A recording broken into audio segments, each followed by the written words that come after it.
Certainement.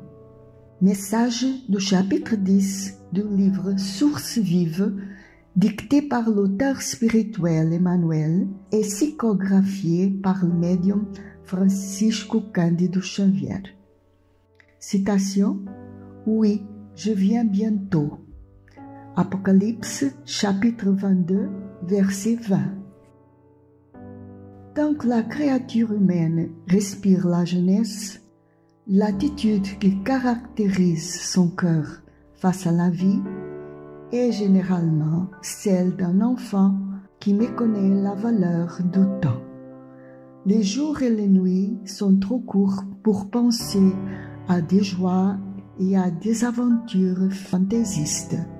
Pourtant, mille illusions séduisantes et éphémères voilent son regard et les heures s'écoulent dans un tourbillon de désirs inutiles.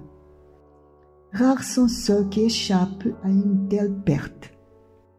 Mais quand vient l'heure de la maturité, que l'âme a déjà un certain niveau d'éducation, l'homme réajuste d'ordinaire avec empressement sa façon de concevoir les jours.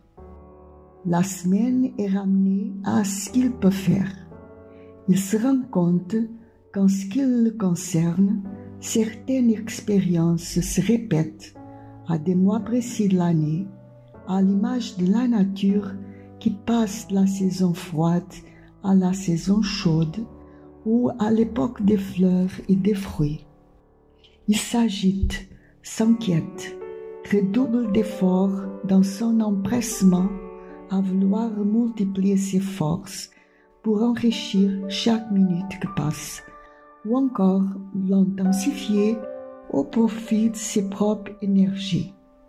Mais très souvent, au terme de son parcours, la mort de son corps le surprend à un moment d'expectative infructueuse ou de loisir, sans qu'il lui soit donné de rattraper le temps perdu.